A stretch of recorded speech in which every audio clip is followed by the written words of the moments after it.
I don't mean to alarm you, but I love horror movies. I know, it's crazy. The dude who talks about death metal and horror games all the time likes horror movies. I know, it's almost inconceivable. Hey, now cut that out right now. That's not funny. But I love John Carpenter's The Thing, and hell, I even love the 1951 The Thing from Another World. So when I learned of the Computer Artworks 2002 horror adaptation, I figured this game should be one of the easiest softballs you could possibly throw a studio in hopes of making a great survival horror adaptation. In fact, as a film that balances horror, mystery, action, and psychological torment, it's practically begging for a survival horror adaptation, as the film itself already carries all the best genre hallmarks we look for in a survival horror game. Have I said survival horror enough? All the dev team would have to do is make a survival horror scary game with a cool, creepy soundtrack, fucked up monsters, paranoid NPCs, some neat references and throwbacks to the movie, a cool sci-fi story about aliens and governmental degeneracy, a heavy sense of mystery, and a cool main character, and that's it, you've got it. However, the team behind The Thing takes things even further beyond expectation by implementing a squad-based system in which we can control other researchers and engineers, all of whom can be a thing, and all of whom can get too scared or be affected by the events of the game. Holy shit, that is genius! What a perfect thematic element to add in, and an inventive one at that. I can't wait to play this. Reduce your expectations to zero. Oh my god, I did it again. What? You gotta be f***ing kidding.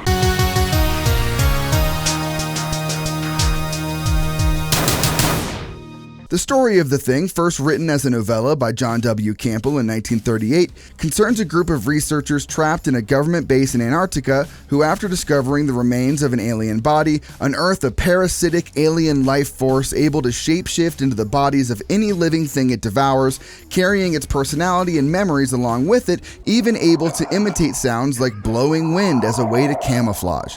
This uncertainty obviously inspires a mounting paranoia within the group, with each researcher terrified that any one of them could be a thing, and as the fear grows, so too does the danger the monstrosities bring with them. This story was executed best in John Carpenter's 1982 adaptation starring Kurt Russell and Wilford Brimley, Diabetes. which makes sense as Carpenter is one of film's most beloved visionaries. He's widely known for making a staggering number of classic horror films such as Halloween, The Fog, They Live, The Thing, and many, many more. While he essentially created the modern idea of a slasher film with Halloween, what I think is even more impressive is that he also wrote and performed a multitude of scores for his films using synthesizers, thus creating one of the most tantalizing vibes in cinema. While he didn't do the soundtrack for The Thing, it still maintains that classic Carpenter vibe with plenty of synth passages, especially the one that opens the film and sets the tone beautifully.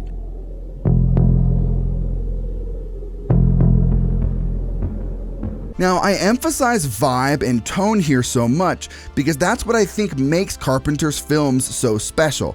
His signature slow burn narrative that carefully erodes at a very specific pace into a horrific madness is one of the most beloved and sought after tonalities in the genre, with a multitude of modern filmmakers very openly doing their best to offer a similar kind of direction in films such as Ty West's House of the Devil and The Innkeepers, as well as Eli Roth's Hostel and Cabin Fever, just to name a few. It's also something I hope we would find in the game, but sadly, developer Computer Artworks had other plans. Development on The Thing began after publisher Universal Interactive, today known as Vivendi Games, was going through established IPs of which they owned the rights to, and quite rightly landed on The Thing as having tremendous video game potential. Universal reached out to fresh British development studio Computer Artworks, who at this point had only made one game, the PC-exclusive action game Evolva, a name which, if not already taken by an adult film actress, desperately needs to be. I found an amazing article written in 2014 by Graham Mason for Eurogamer titled The Making of the Thing, in which, in a strange turn of fate for my channel, has already done most of the work for me. Thanks, Graham. I just spent like 2 weeks living and breathing Rule of Rose, so I'll let you take this one. I'm taking the day off.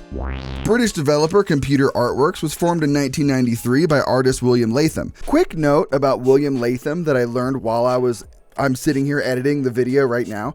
This guy's not just responsible for creating this development studio. This guy is one of the like frontiers of digital artwork. Like this that I'm showing you right now, it's very reminiscent of like 90s screensavers and whatnot. And while I don't think he's responsible for any of those, it is very obviously where that all kind of stemmed from. And his art is like really insane. Like this guy's like a legitimate maverick. There's a whole documentary about him explaining how the process of making art in computers worked back in the late 80s and early 90s. Really cool stuff. Anyway, back to the video. Joining the company in 1999, specifically to work on the bold mutation-based Evolva, was artist and game designer Andrew Curtis. When Universal began searching for companies to develop their idea of a game based on the cult horror movie, Evolva unsurprisingly caught its eye. They approached us and asked if we'd like to pitch for the license, says Curtis. So we started reskinning a level of Evolva into an Antarctic base with a freaky thing beast at the center. There wasn't much more to it, but it was enough to get the job. We always planned the thing to be more action horror, says Curtis,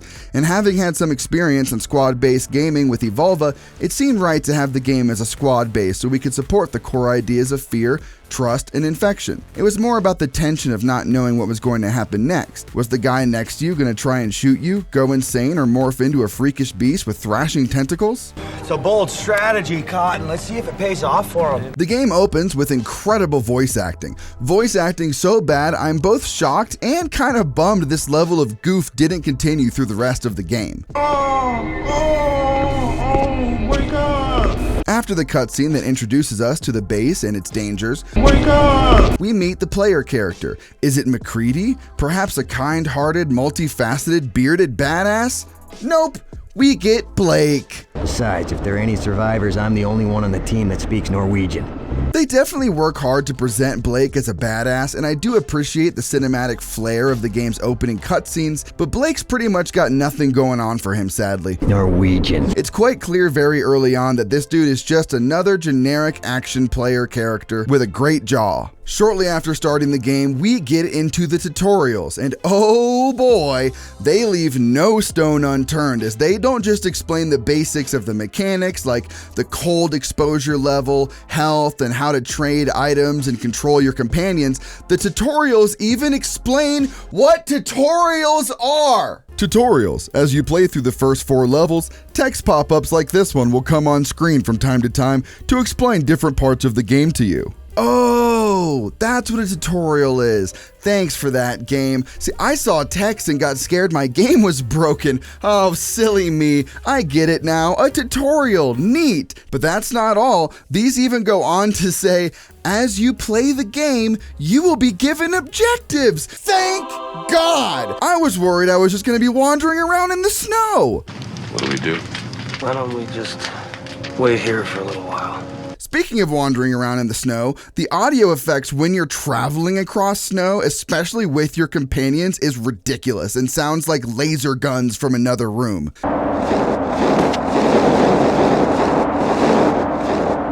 Speaking of companions, the Thing's companion system, especially when you look at it just on its own, is honestly really cool. You run into various NPCs, some of them don't trust you immediately, so you have to give them a weapon and ammo to gain their trust, and it's a really great way to tie the game into the movie. You're gonna have to sleep sometime, McCready.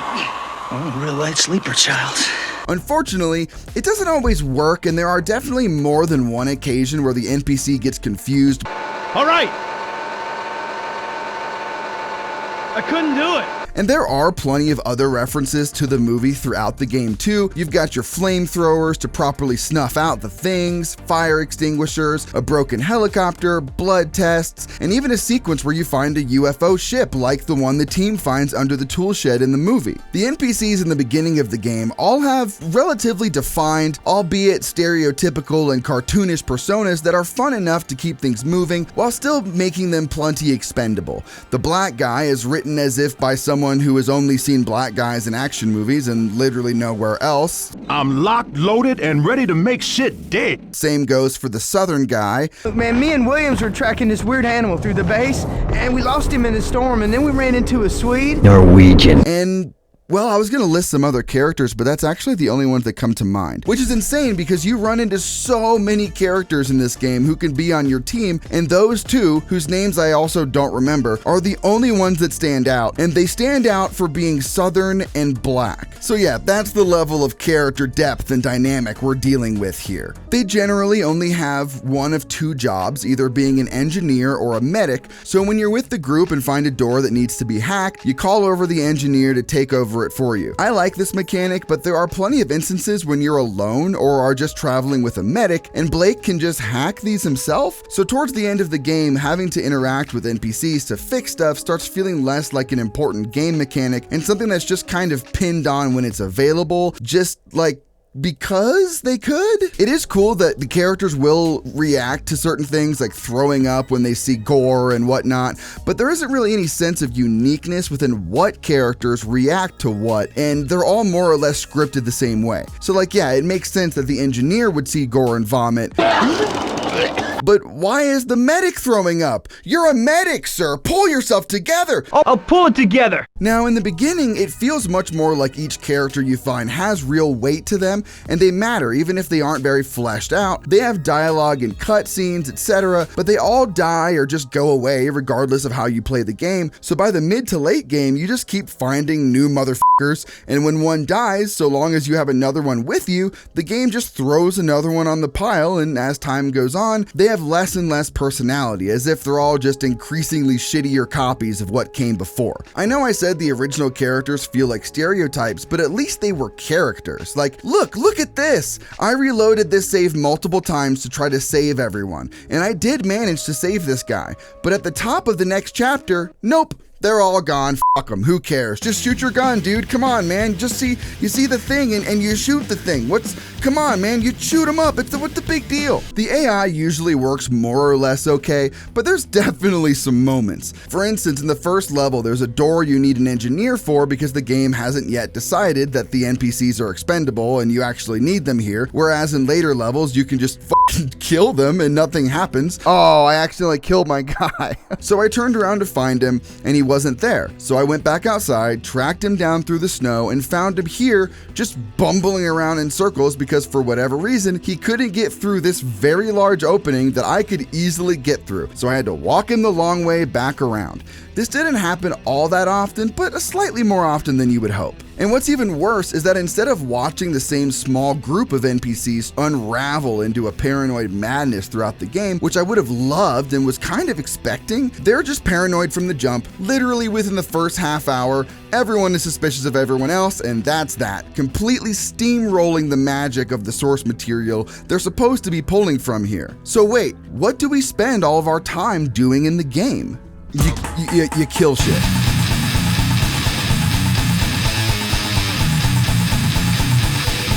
You kill shit, then you kill more shit, then you realize you've just been killing the same shit for like 6 hours, and if you die, you either have to go back to a previous save, of which there aren't always a lot of, but it's generally not a big deal, or restart the level. And while the difficulty isn't always the biggest deal, it can become game-breaking if you aren't careful about your medkits, which is really surprising considering the game lulls you into a false sense of security with them not only providing so damn many in the early game, but also by not telling you how important they are in the tutorial so incredibly in-depth it explains that some doors can't be opened because they're locked. Restarting the levels isn't a big deal in the beginning, but they become a very big deal in the late game as the levels get larger and the save points further apart, which again, not a huge deal on its own in the genre, and it's something most of us expect, but in The Thing, it is ungodly tedious and frustrating having to start over, forcing the stuff I generally liked, like working with the NPCs and handing them things, which I guess when you put it like that, isn't really that cool, but things like that become repetitive as hell as you have to do all of them over and over after you die. Oh, and something else about a level restart, you would think they would at least give you a full health bar, right? Because usually when you begin a new levels, you begin new levels with restored health. But no, it's not actually a restart, it's a checkpoint reload thinly veiled as a level restart. So if you came into this level with no health, that's what you get when you restart. Another reason this is all such a chore is because of how heavily the game relies on trial and error. I like that usually. I generally enjoy getting my ass kicked in fights 4, 5, 80 times before I figure it out. But usually games that have a heavy emphasis on trial and error either A, don't kill you so easily, B, give you more healing items, or C, don't drag you back through the same incredibly long levels just to try again and be immediately killed again because you fucked up by not saving enough medkits and you haven't figured out exactly what you're supposed to be doing yet. There's two above me! What?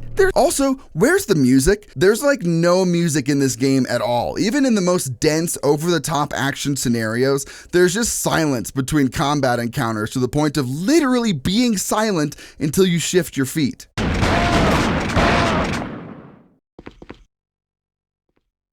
And that brings me to the combat, which is honestly a really sad state of affairs, because it's not just that it's bad per se, it is, but it's not that it's bad in a kind of this doesn't work way. The responding enemies feel that way, the constant volley of the same enemies over and over in a game with so little thought put into the combat, that is all quantifiably bad, especially with, there's literally like 3 enemies in this game, that really sucks. But the combat itself just feels like a stunning lack of thought and effort for a game coming from such a big publisher. Instead of giving you any real sense of autonomy, the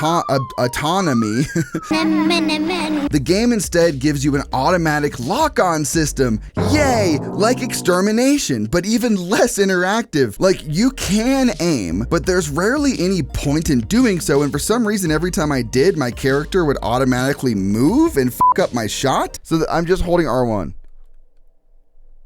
What the is that? I'm just looking ahead, and we've moved. Looking ahead, and we've moved. I don't know if this is an emulation issue or if it's an issue with my controller or what, but it did happen 100% of the time that I aimed a weapon. It just sucks. It feels like such an afterthought, which in a game like Rule of Rose is almost kind of defensible because the game, at least for the most part, isn't going out of its way to make combat a focus. That was a lie. The combat in Rule of Rose is not defensible. You can fucking fight me about it. No, but the developers made the combat bad on purpose to disincentivize. No, if it's bad, it's bad. If that's stupid, you're wrong. But in this game, it is the focus. It's the whole focus. That's the whole game. You shoot them.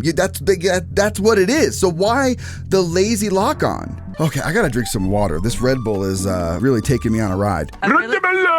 Speaking of bad combat, let's discuss the bosses for a moment. Specifically the first boss, as it kind of sets the tone for the rest of the bosses in the game.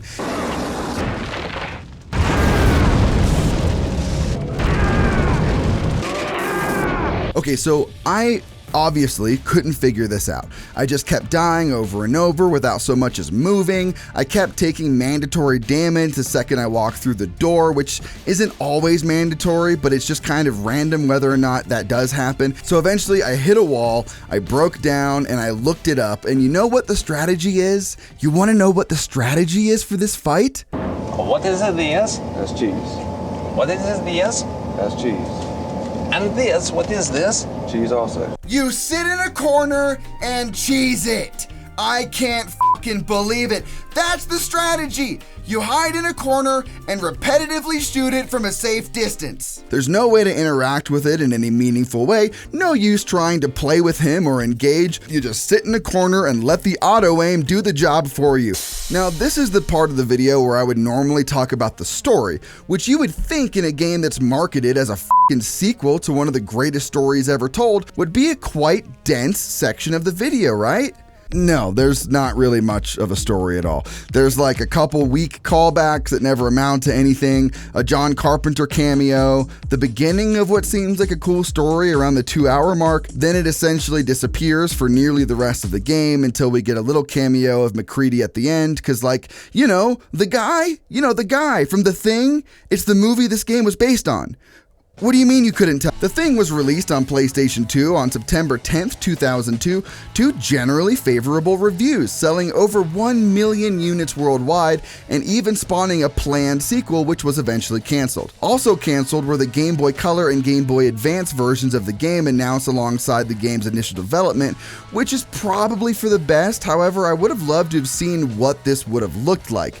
Regardless of the game's massive success, Computer Artworks would sadly close during the development of the game's sequel, and the details of which are also covered in Graham Mason's Making of the Thing article, which reads, "We were very pleased with the game's performance and the majority of the reviews. We all believed we'd created something good, maybe even great," says Curtis. Lead programmer Diarmid Campbell concurs and adds this about the sequel. "We had the contract in place to make the sequel and we're pretty excited about it. We had a very cool prototype of dynamic infection and some really imaginative Thing burst outs." Quick note about the sequel that I found out while I was editing this video, there's actually a YouTube video by someone by the name of Renegade Operative who did a very in-depth look at the Thing 2 sequel with a bunch of art assets and stuff that I was not able to find. So if you guys want a much more in-depth look at the potential sequel, I will drop that in the description for you. Highly recommend. "It was heartbreaking when Computer Artworks closed, but it was a familiar story, unfortunately," says Curtis gloomily. "We just grew too quickly, taking on a lot of projects, including The Thing 2 and an Alone in the Dark sequel. Sadly, The Thing 2 never progressed much past a proof of concept demo that focused on the team's determination to solve the scripted infection issue." Alright, so despite my own issues with the game, fan reception to this day still seems to be overall favorable, and I'm honestly really happy about that. I'm not someone who wishes other people felt the same way I do, especially when it comes to me not liking something. I actually want people to enjoy things I didn't, as that means they had fun and genuinely liked their experience with the game, and that's always a good thing. The Thing is, at its very best, dumb fun with some neat ideas. Every once in a while, I would find myself just kind of getting lost in playing the game, but it wouldn't usually last very long, and when it did, I was still aware it was just kind of a mid-experience overall. But I do have to mention that for all of the dozen or so games I've covered so far on this channel, this is actually the only one I genuinely want a remake for. I think, especially in the current landscape of gaming, the Thing remake could offer an incredible online multiplayer experience, at least for as long as the servers are maintained, you stupid evil fucking pieces of shit, and one that could potentially do extremely well. But that's it for this week, y'all. Thank you so much for checking out what we're doing over in the Mortuary. Please like and subscribe, and remember, we will be covering every PS2 horror game on this channel, and very soon, I'm also going to be digging into every PS1 horror game. If you want to support the channel or just be a part of our little community, make sure to check out our Discord, my Patreon, or join us right here on this channel for a stream. Huge shout out to my Patreon supporters, Mr. Nobody, and new member, Sock Ray Blue. Thank you all so much, and I'll smell you later.